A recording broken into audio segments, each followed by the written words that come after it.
Gente, que emoção vocês pela presença nesse dia. Fantástica comunidade gaúcha da TV 247. É muito importante para todos nós, né? Para essa equipe que hoje já tem mais de 50 pessoas todos os dias trabalhando, a gente poder ver vocês olho no olho e a gente poder se reconectar com a nossa comunidade, com o nosso propósito, com aquilo que faz a gente se dedicar todos os dias em busca da informação verdadeira. Quero agradecer de coração a todos vocês que vieram, a toda a comunidade gaúcha que nos ajudou a organizar, Gisela, Almiri, João, Flávia, Olair, todos vocês que estão aqui. Quero agradecer muito ao Rude, que está lá no fundo, que se dedica bastante à TV 247 com as nossas camisetas. Para mim é uma alegria muito grande poder trazer o Pepe Escobar a Porto Alegre. A gente começou a fazer essas nossas lives, esses diálogos sobre a geopolítica, que viraram verdadeiras aulas magnas sobre o que acontece no mundo e que criaram um público bastante interessado nos temas internacionais. Na nossa visão, é impossível compreender o que acontece no Brasil sem entender o que se passa no mundo, né? Como sempre foi, né? Quando a gente para pensar na história do Brasil, na história do Rio Grande do Sul, por que Jango foi deposto, por que a Dilma sofreu um golpe de Estado, por que Getúlio foi levado ao suicídio, por que Brizola foi tão perseguido, e citando aqui, né, personalidades centrais da história do Brasil e da história do Rio Grande do Sul. Sempre, por trás disso, houve a disputa pelos recursos, a disputa imperialista, e eu acho que esses diálogos sobre a geopolítica nos dão a compreensão do que está acontecendo no Brasil e no mundo. O Pepe Escobar veio ao Brasil pela primeira vez, depois de muito tempo, a convite do 247, para entrevistar o presidente Lula na prisão política de Curitiba, a pedido do presidente. Quando a gente estava na fila para fazer essas entrevistas, e conversando com a assessoria, tal, um dos pedidos era, não, o presidente quer falar também para o mundo, né? E ele acompanhava as nossas entrevistas, ele recebia sempre um pendrive, assistia de lá, e ele queria falar também com o Pepe.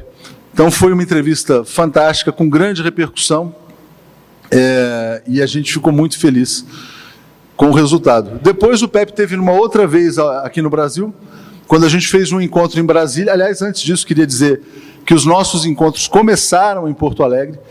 Quero dizer que também é muito gratificante ver esse auditório cheio. Porto Alegre nunca falha, o Rio Grande do Sul nunca falha com o 247. Viva o Rio Grande do Sul, viva o sul do Brasil.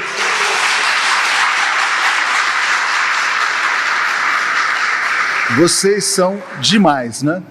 E a gente teve depois a oportunidade de fazer um encontro em Brasília, com a presença da presidente Dilma, que também havia estado aqui no Rio Grande do Sul. Tivemos juntos um jantar, foi muito agradável. Depois a gente assistiu, numa outra vinda do Pepe, quando ele veio para uma primeira rodada de conferências, a eliminação do Brasil na Copa do Mundo, na casa do Florestan, ao lado da Dilma, e a Dilma torcendo ali, mas veio aquele gol da Croácia, né? Foi a Croácia que eliminou o Brasil. Mas, enfim, e a Dilma hoje o Lula é presidente, hoje a Dilma está no banco dos BRICS. Que virada, né? Viva a Dilma! Viva a Dilma! Que virada espetacular, né?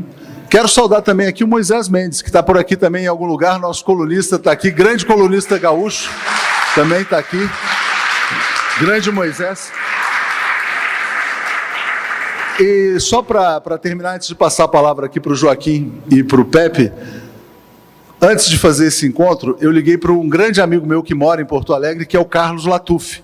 Sou fãzaço do Latuf, falei, Latuf, você precisa vir para o nosso encontro em Porto Alegre. Combina muito, né? Ele também é um artista da geopolítica. E o Latuf falou, olha, não, mas eu vou para o Rio.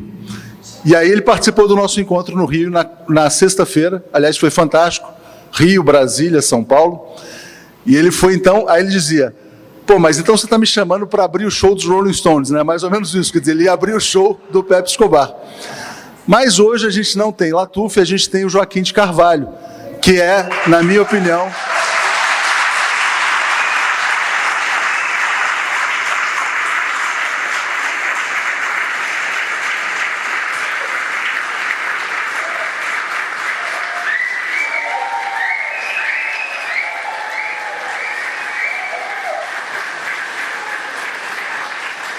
não é à toa que o apelido do Joaquim é Joaquim Monstrão. Monstro sagrado do jornalismo brasileiro, o maior repórter do Brasil. Então, antes, vamos dizer assim, da entrada dos Rolling Stones, a gente vai ter aqui uma falinha do Joaquim de Carvalho, que está aqui por uma razão muito especial, que acho que muitos de vocês também participaram, apoiaram. O Joaquim está fazendo um documentário, Os Crimes de Moro e a Máfia de Curitiba, que também tem cenas rodadas aqui em Porto Alegre. Então, Joaquim vem para o encontro e já começa a filmar o documentário, que teve apoio de muitos de vocês, a gente agradece muito. Muito obrigado mais uma vez, Joaquim de Carvalho, em seguida o Pepe. Obrigado.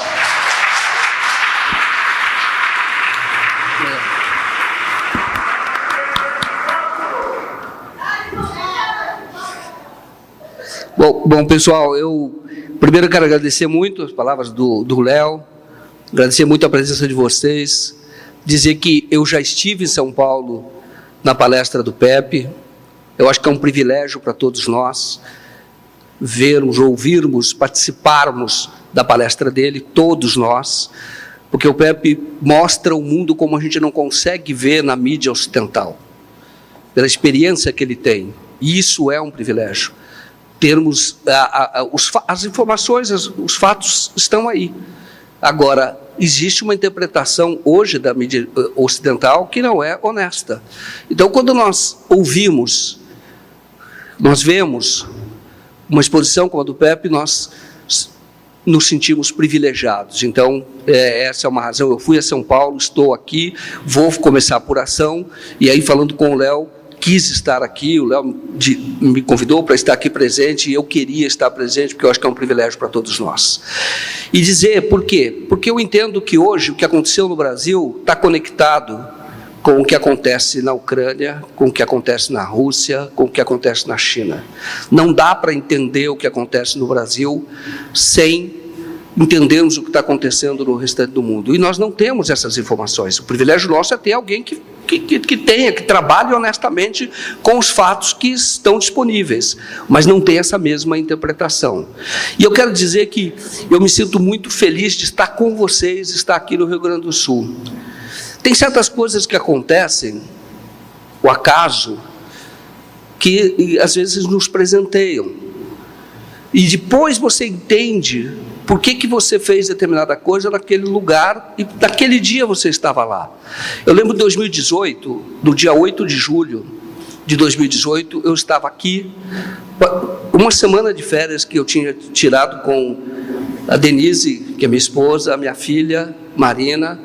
Nós ficamos em Porto Alegre e depois nós fomos para aqui na Serra, que fomos para Gramado, né? Nós estivemos lá em Gramado.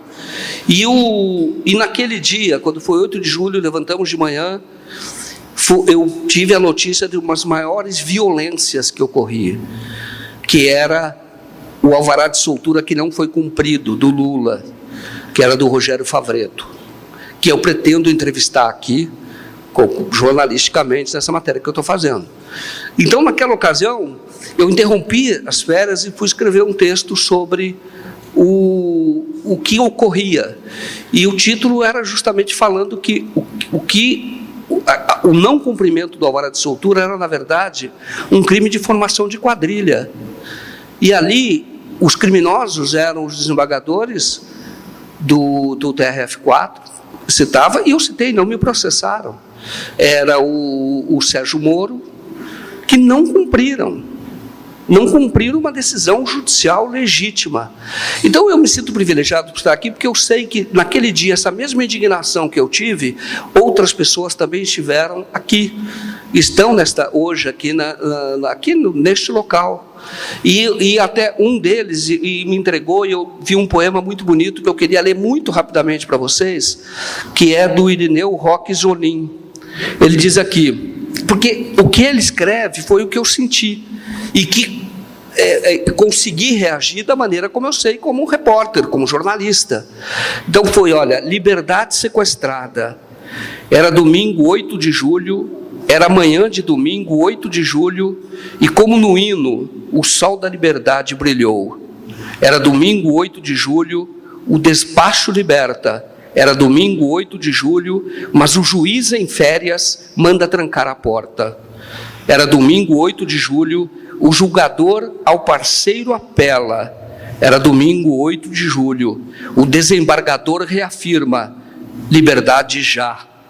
Era domingo 8 de julho, até um tal Flor intervém, e na sombra da noite rebaixa mais a corte. Era domingo 8 de julho, a liberdade foi sequestrada. Era domingo 8 de julho, um terrível domingo sem liberdade. Era domingo 8 de julho, em todos os calendários era domingo 8 de julho, de volta à sombra do Calvário. Esse é um poema magnífico, tá, do Irineu. E eu quero dizer que vocês não desistiram, nós não desistimos. A luta continuou e vocês estão escrevendo uma página maravilhosa da história. E a liberdade foi sequestrada naquele domingo. Mas graças à resistência, à luta de todos vocês, houve essa vitória. E eu digo para você que hoje, quando a gente vai estar aqui nessa palestra do Pepe, é uma celebração aquele dia, para mim particularmente, porque quando eu vi esse poema eu me emocionei, porque eu senti isso naquele dia. E eu estava aqui, nas terras aqui do Rio Grande do Sul. Tá? Então, é um privilégio estar aqui. Eu digo que a luta continua e que a luta pela liberdade vai muito além do que essa luta que nós estamos travando aqui no Brasil. Ela é mundial. E a melhor pessoa para falar sobre isso é o Pepe. Então, muito obrigado. E agora vamos ficar com a palestra do Pepe. Obrigado. Valeu. Um beijo, obrigado. Viu?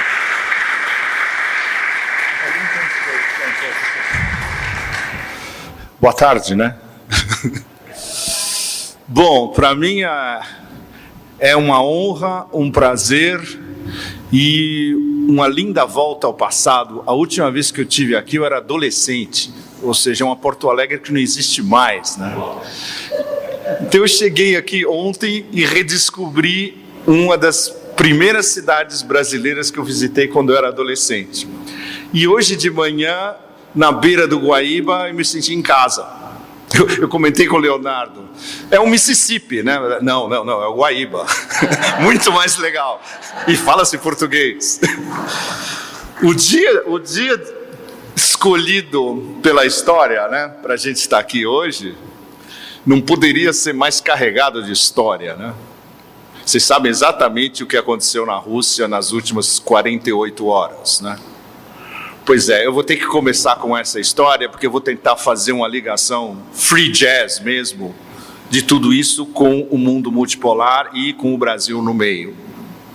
Bom, hoje de manhã eu estava escrevendo, eu comentei com o Leonardo, eu perdi o sono, fiquei pensando na cama, acordei 3 vezes, aí às 8 da manhã eu falei, bom, eu tenho 2 horas para escrever isso. Aí quando baixa o Espírito Santo, sai, né? Aí baixou o Espírito Santo e eu acabei às 10h10. É a matéria que deve sair provavelmente amanhã no Strategic Culture na Rússia. Bom, o título é o título de um tweet que eu fiz ontem. Putin ganha em todos os fronts. Por quê? Bom, é impressionante, porque se a gente for usar uma espécie de interstício cômico na história, mas é um cômico bastante realista e direto ao ponto. Em 24 horas, você tinha os militares da Wagner marchando a 200 quilômetros de Moscou. 24 horas depois, você tem a Wagner a 100 quilômetros de Kiev. Foi isso que aconteceu nesse intervalo. Como isso aconteceu e se isso é uma possibilidade? Eu estava discutindo ontem com os meus amigos por Telegram. E alguns deles disseram, essa é capaz de ser a maior Maskirovska da história. armada por todos os principais personagens. Putin, Prigozhin, os chechênios do Kadyrov, o Conselho de Segurança Nacional russo, o Exército, todo mundo, menos o Ministério da Defesa. Bom, é uma possibilidade. Mas os fatos e a realidade dessas últimas 48 horas teve uma definição sensacional, mais uma vez, de quem? Alexander Dugin, que é um amigo pessoal também. É uma das razões por que eu sou qualificado como um mini Satanás, porque o Dugin é meu amigo. Bom, o Dugin escreveu um pequeno texto no canal dele, no VK, dizendo que tudo o que aconteceu revolve em torno da questão da soberania, que é isso que interessa não só a Rússia, como o Sul global, e especialmente o Brasil. Houve um atentado à soberania do presidente da Federação Russa. Seja como lhe foi engendrado, seja uma Maskirovska, seja um ataque real, seja um ataque esquizofrênico do Prigozhin, ou seja um complô sério, com grana internacional, bilhões de dólares, para cumprir a agenda que eles querem em relação à Rússia desde o início, que é câmbio de regime, instaurar o caos interno e, a partir daí, desmembrar a Rússia em 8 províncias diversas administradas por sabe Deus quem.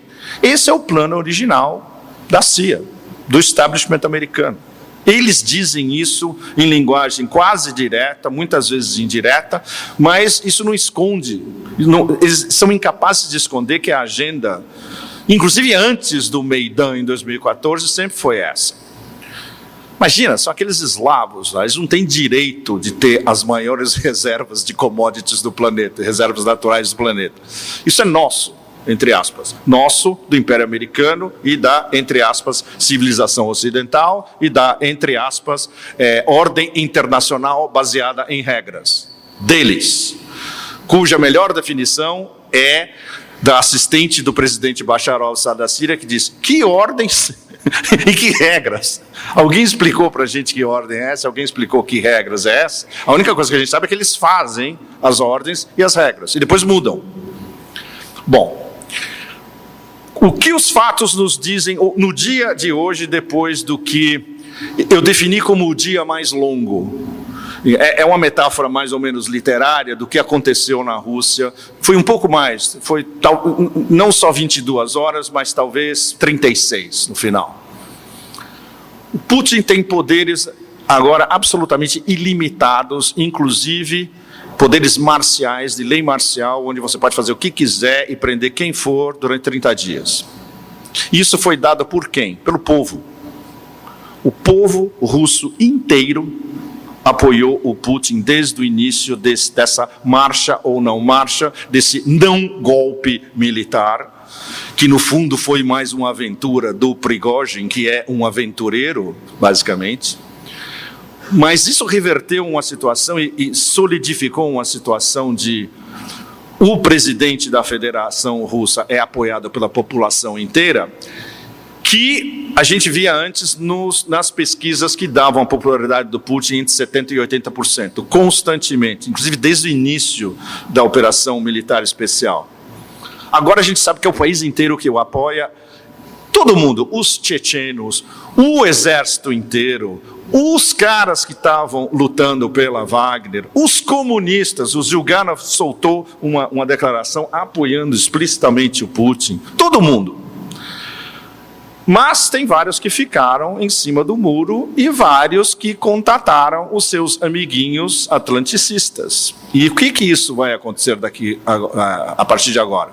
Considerando que a lei marcial está em vigor e considerando que o FSB teve o tempo suficiente para interceptar todos os telefonemas saindo de Moscou e São Petersburgo para Bruxelas, Washington, Nova York, Paris, etc. Ou seja, vai ter muita gente ali recebendo uma visitinha às 3 horas da manhã, daqui para frente. Ou seja, essa é uma acumulação extra de poder. Ele regimentou mais uma vez a população, agora ele tem carta branca para acabar com essa não operação militar especial, que já não era. Agora é uma operação antiterrorista.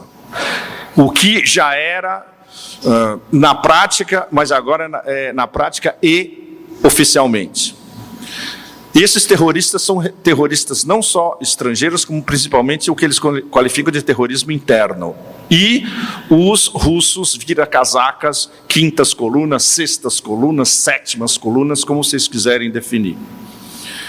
Então agora ele tem tudo na mão e a cereja no bolo, do ponto de vista do sul global inteiro, ele reduziu a mídia internacional, hegemônica e corporativa a um bando de palhaços absolutos. Putin caiu, Putin está encurralado, Putin está fraco, vão derrubá-lo em Moscou, vai fugir, está num banheiro em Nova York, já fugiu, tudo, né? A diferença é que nunca houve um golpe desde o início. A verdadeira história, que não vai sair na imprensa ocidental, é uma luta de poder entre o Prigozhin e o Ministério da Defesa. O Shoigu, ministro da Defesa, e o Gerasimov, que é o chefe do Estado-Maior. O Prigozhin há meses vem denunciando incompetência, corrupção e os dois dentro do Ministério da Defesa e de como a operação militar tem sido conduzida no Donbass.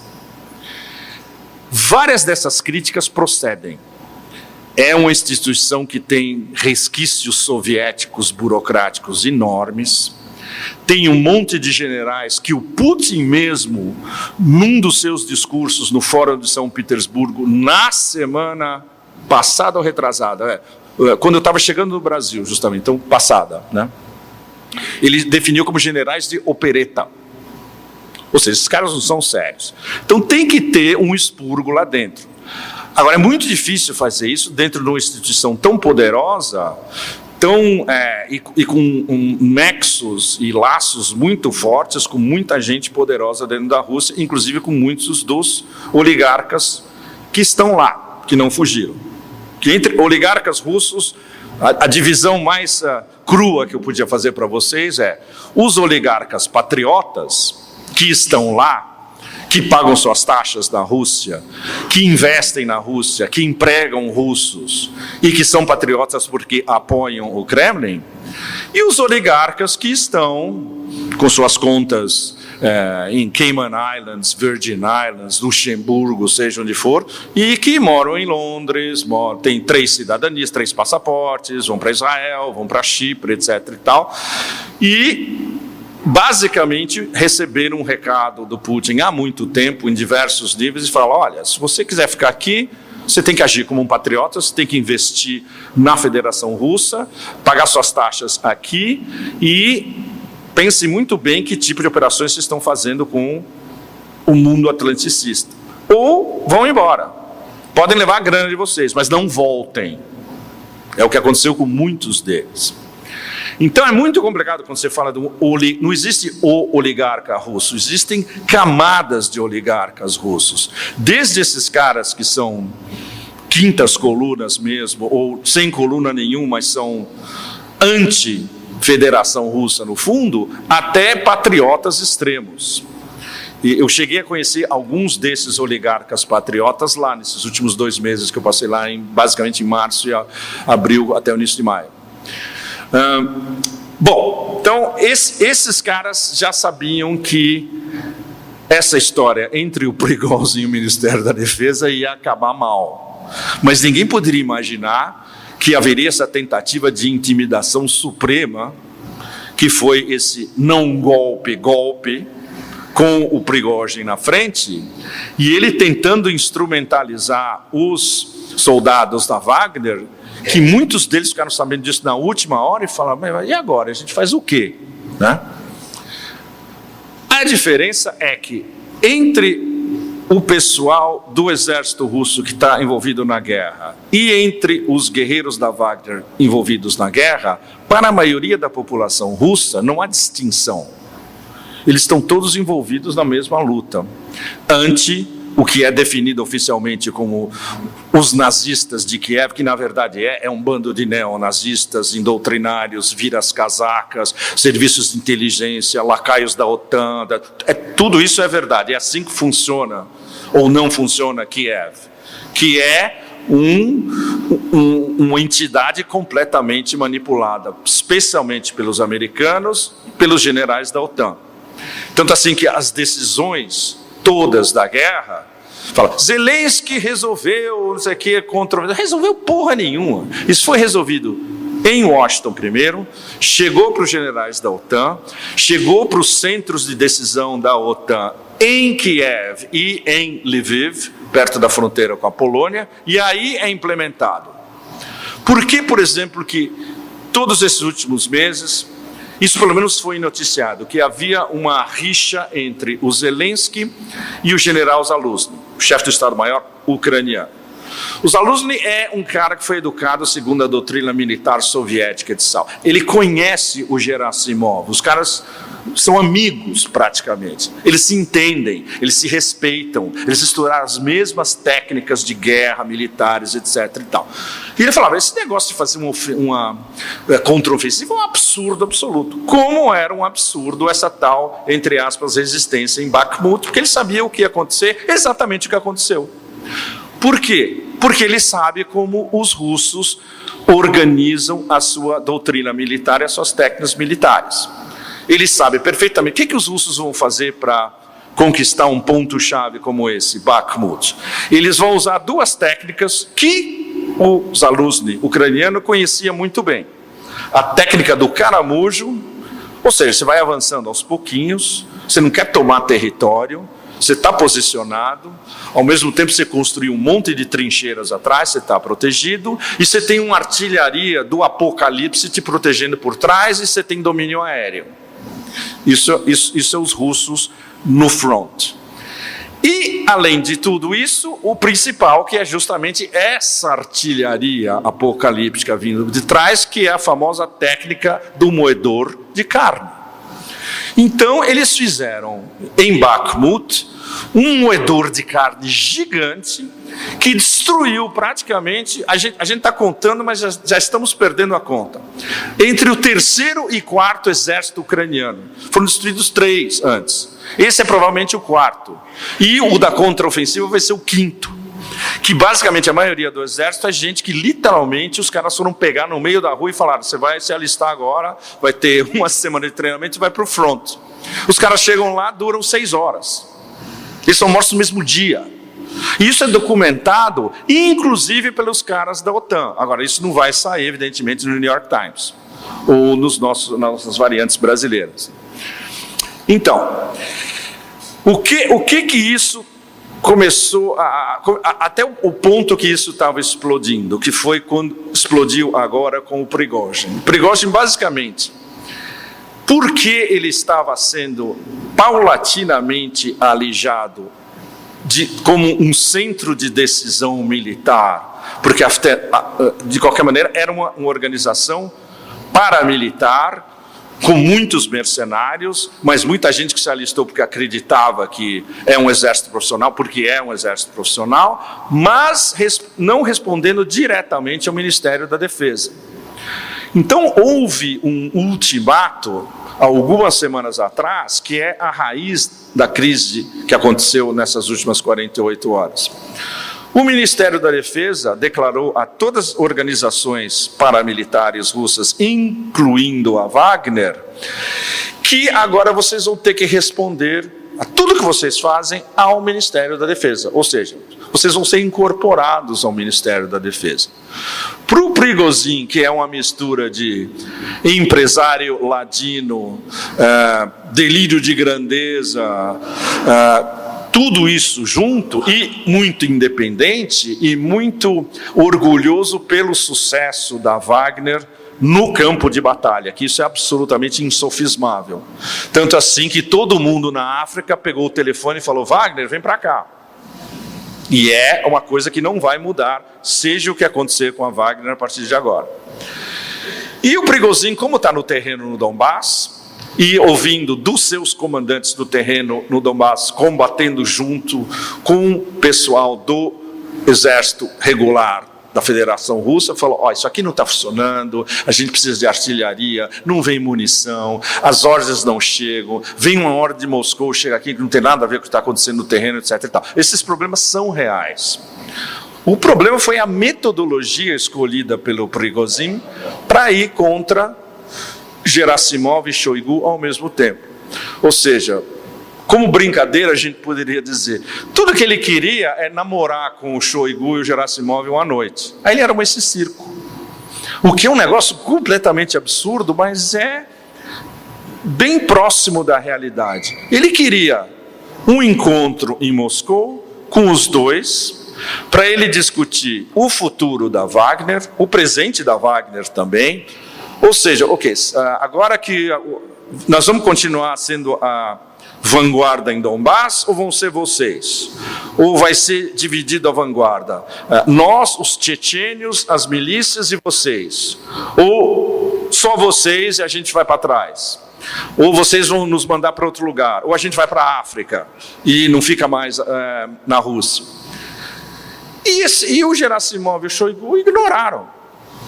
Ou seja, foi um erro, eu diria um erro estratégico básico deles. Eles tinham que sentar na mesa com o Prigozhin e conversar. Não aconteceu.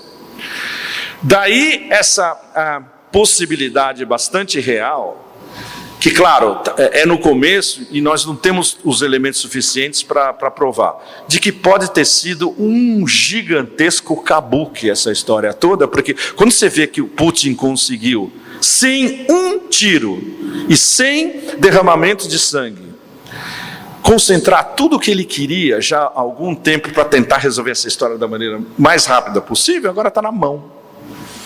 Então, nos próximos dias e semanas, a nossa missão vai tentar descobrir, ok, qual é o fundo de verdade dessa história. Isso foi uma Maskirovska gigante? Foi um concurso de circunstâncias? Ou o Prigozhin errou a mão dele de uma maneira que ele nunca errou, por exemplo, no campo de batalha? Bom, não é um estrategista, né? E o resultado disso, prático, é que o presidente da Federação Russa nunca esteve tão forte para fazer o que ele quiser em relação ao Donbass, aqui atravessar o Dnieper, aí até a fronteira da Polônia, seja o que for. E isso explica o estado de apoplexia absoluta dos americanos, da OTAN e da mídia internacional. Perdidos no espaço como bebezinhos, totalmente. Isso era previsível? Era. Porque, do ponto de vista do eixo atlanticista inteiro, mudar essa narrativa com a Rússia. Não, vai ter um golpe amanhã, o Wagner, que até literalmente ontem era um bando de terroristas, instantaneamente reconvertidos em lutadores pela liberdade. Aí quando eles viram que o golpe não funcionou, são terroristas mesmo. É patético, mas é assim que funciona o centro de decisões internacionalista e atlanticista, passando as suas ordens para a mídia corporativa internacional e com suas rebarbas, incluindo a mídia brasileira. Exatamente a mesma coisa. Bom, tudo isso, voltando ao Dugin um minuto na questão da soberania, o que isso interessa para o resto do planeta? É a afirmação de um poder soberano, uma afirmação de soberania prática, o fato de que se você exerce um poder soberano, realmente a população vai te apoiar irrestritamente. O apoio ao Putin, mais uma vez, foi irrestrito de toda a sociedade russa. E essa é a lição, entre aspas, para o sul global inteiro. O que é uma lição muito próxima e paralela à recepção que Macron teve quando visitou o Xi Jinping. Xi Jinping fez aquele lindo ritual de levar o Macron para tomar um chá de 1000 anos, escutar uma música de 1000 anos, contou uma parábola fantástica, etc. e tal. Aí sentou com o Macron e falou, olha, se você for um representante de um país soberano europeu, Temos o melhor diálogo possível. Se você se submeter à ingerência externa, eu não tenho papel para você aqui. Com aquela maluca da Pústula von der Leyen, não teve nem diálogo. Ele a tratou como uma turista indesejável. Nem se dirigiu a Úrsula, e no final ela teve que passar pela alfândega, e tem algo a declarar, mostrar o passaporte. Foi tratada como uma qualquer. Por quê? Porque a União Europeia não tem soberania. E o que conta para os russos e para os chineses é soberania. Daí o fato de que Macron demorou 48 horas em estado de choque, quando ele acordou, ele disse: nossa, precisamos de uma França independente, vamos até pensar em sair, em desdolarizar um pouco a nossa economia, não podemos ser dependentes dos americanos, etc. e tal. Ou seja, aí, claro, levou aquela chamada imediatamente na sequência por telefone: você tem que seguir a linha. Ou seja, todo mundo já sabe agora, com o mínimo de QI, que a União Europeia não tem soberania, que a Comissão Europeia não tem soberania, que os países individualmente da União Europeia não são soberanos. Há alguns que tentam, por exemplo, a Hungria, e são execrados pela própria União Europeia e pela própria Comissão. Os cães raivosos entre Polônia e aqueles 3 dementes dos Bálticos, são esses caras que dominam a política externa europeia hoje. Não são soberanos, são lacaios, são controlados pelos americanos direta e indiretamente, e são usados como cães raivosos anti-Rússia. E são extremamente russófobos, todos eles. Bom, qual é a soberania no que concerne o sul global? Aí é a ligação entre o que aconteceu na Rússia, o que pode acontecer com a Wagner a partir de agora. A Wagner vai ser renomada, vai ter um outro nome, um outro brand. Prigozhin não vai ser mais o líder da Wagner, ele foi exilado para uma dacha na Bielorrússia com todos os seus bilhões, não vão tocar na grana dele. O que vai acontecer com ele agora é irrelevante do ponto de vista da Rússia, mas o que vai acontecer com a Wagner é muito relevante, porque esse exército muito profissional, que já está presente em vários países africanos, existe um projeto por trás disso. E é um projeto sul global, que é uma coisa que vocês não vão ver discutida na mídia internacional. Não existe, eles nem perceberam que isso existe. É fazer uma confederação de países centro-africanos, do oeste a leste, do Senegal à Eritreia, independentes dos franceses, dos europeus e dos americanos. Esse é o projeto secreto, entre aspas, que os russos estão usando pela Wagner em coordenação com os chineses, que não é diplomacia, os chineses é business, é as novas rotas da seda chegando em vários países africanos. O que eles querem é uma África independente, e essa construção muito plausível do oeste a leste já está em andamento.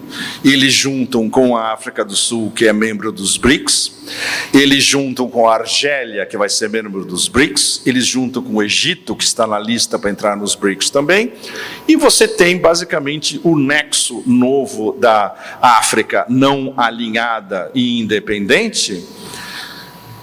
Uma questão talvez de 2 a 3 anos, isso pode ser uma coisa plausível e factível. Ou seja, o que os russos estão fazendo na África, que é muito mais invisível do que os chineses fazem, é um projeto que foi discutido nas mais altas instâncias entre Rússia e China, 2 poderes soberanos. Aí a gente entra na questão chave para todos nós, que é: e a soberania do Brasil nessa história? Bom, aí a gente entra na construção do mundo multipolar e qual vai ser o papel do Brasil como membro dos BRICS na construção do mundo multipolar. O mundo multipolar está sendo constituída por várias instituições multilaterais, multipolares, que não existiam durante a Guerra Fria e que agora, especialmente nesses últimos 6 meses, adquiriram um poder de fogo absolutamente brutal.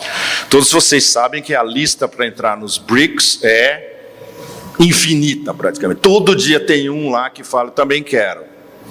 E todos os importantes do sul global querem entrar.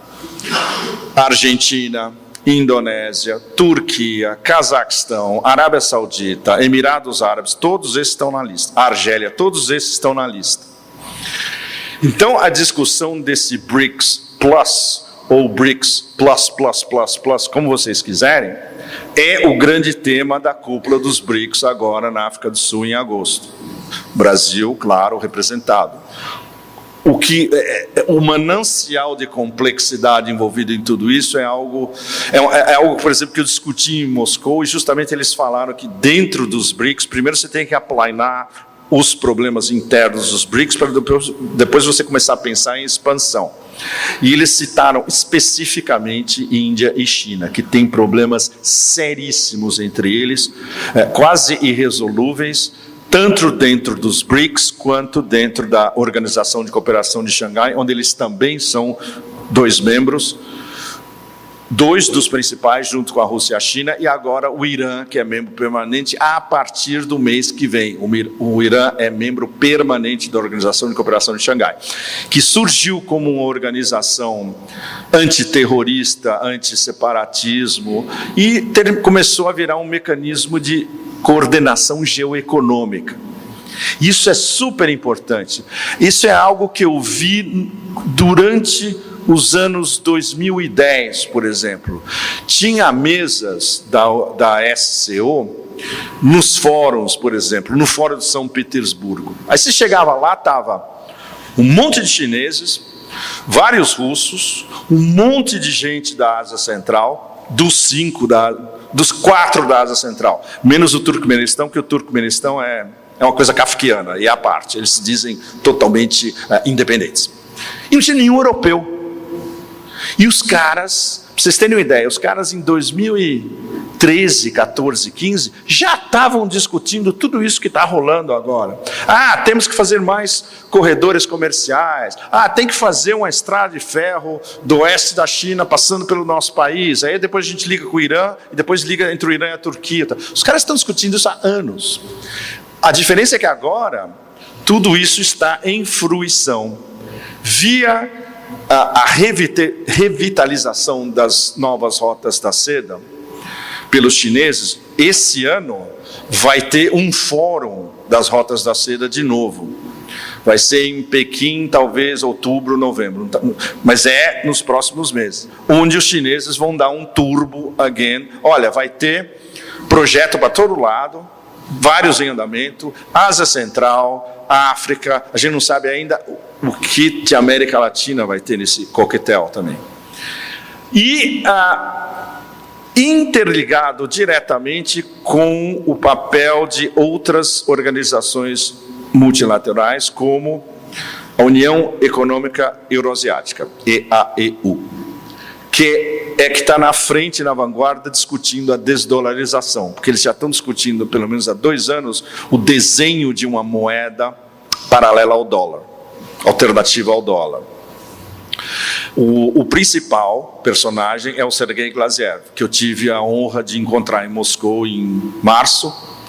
Ele e o principal assessor econômico dele, e eles me deram um briefing da história e falaram muito dos problemas disso tudo, e de como convencer players na Eurásia inteira e business na Eurásia inteira de adotar uma moeda frontalmente oposta ao dólar, como convencer os bancos chineses, que têm um pavor extremo das sanções adicionais americanas, a investir numa nova moeda.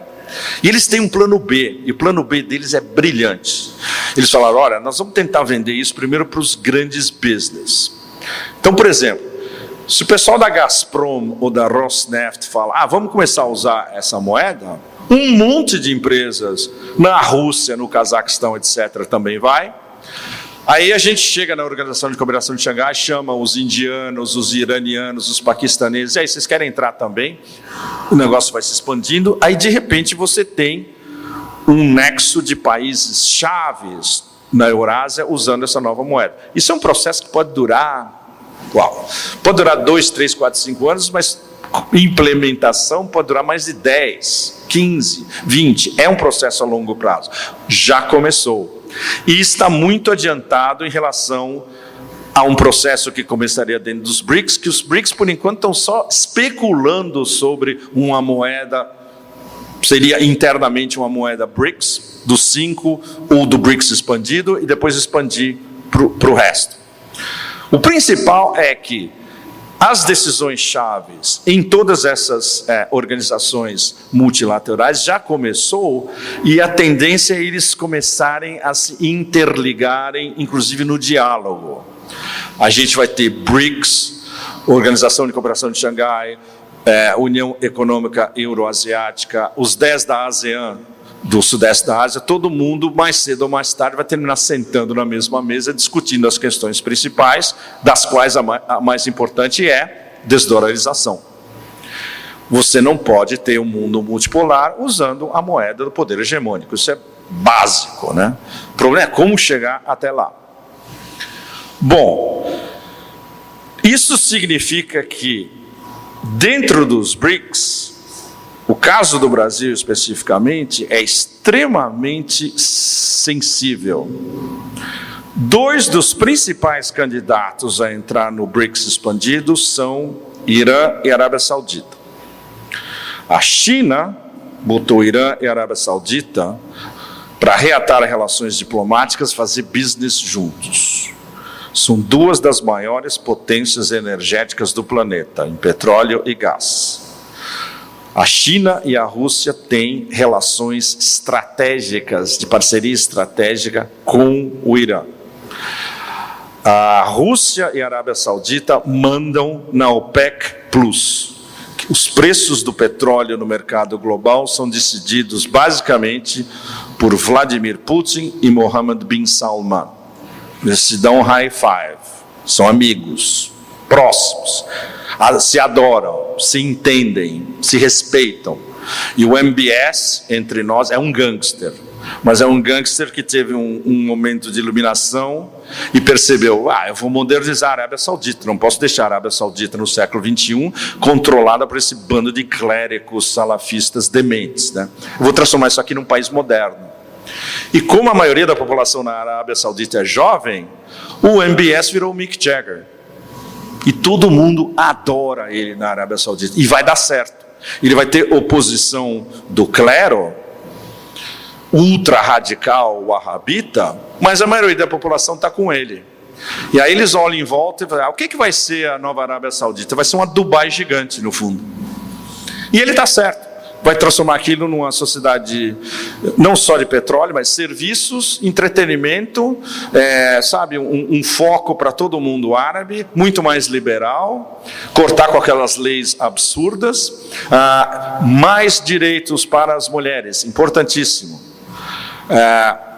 Pode dirigir SUV, pode ir no supermercado, no mall, fazer compra do que você quiser, pode até baixar um pouco o véu. Pode ter liberdade, pode ir na disco, pode dançar. Ou seja, o MBS está fazendo a Arábia Saudita disco, né? É uma ideia genial, no fundo. Mas como ele tem assessores, muitos desses assessores são ocidentais. Mas a ideia, do jeito que está direcionado, veio da cabeça dele mesmo. Influenciado por quem? Pelo seu mentor. E quem é o mentor do MBS? É o MBZ. Mohammed bin Zayed, que é o líder de Abu Dhabi, Emirados Árabes, vizinho.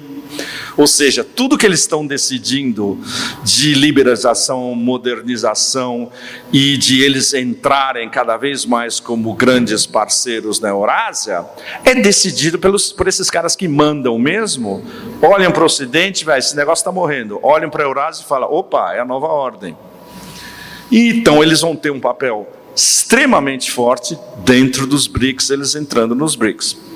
Então, o desafio do Brasil em relação a essa reorganização interna dos BRICS é o Brasil não ter um papel, de repente, de segundo escalão, o que é muito provável.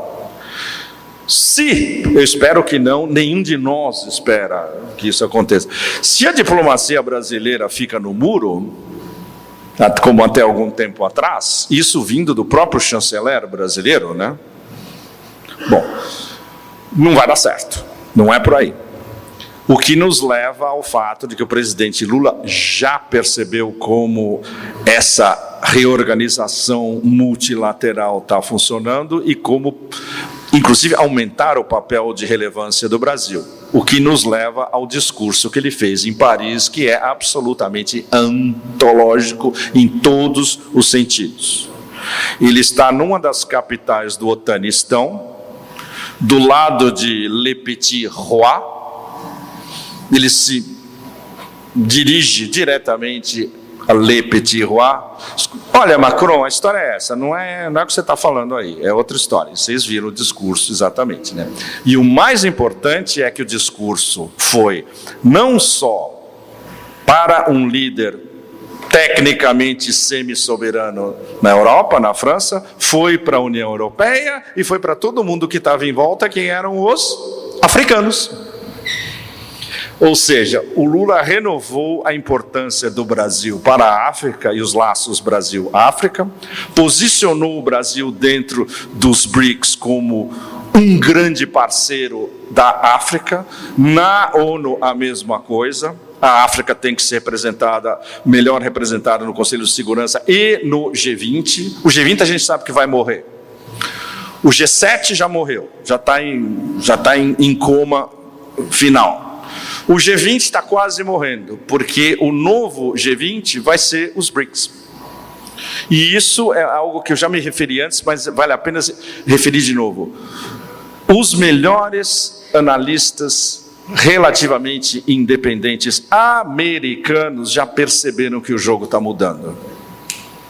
É o caso do Zoltan Pozsar, que era ex-analista estratégico do Credit Suisse. Coitado, ele está sem emprego agora. E vocês sabem por quê, o Credit Suisse faliu. E o Zoltan, no final do ano passado, nas notas que ele mandava, ele mandou 2 notas chaves que viraram o sistema financeiro, especialmente entre Nova York e Londres, de ponta cabeça. Ele falando, olha, o futuro vai ser, ele chamou de BRICS 7. E ele disse, olha, é uma brincadeira, é o BRICS expandido.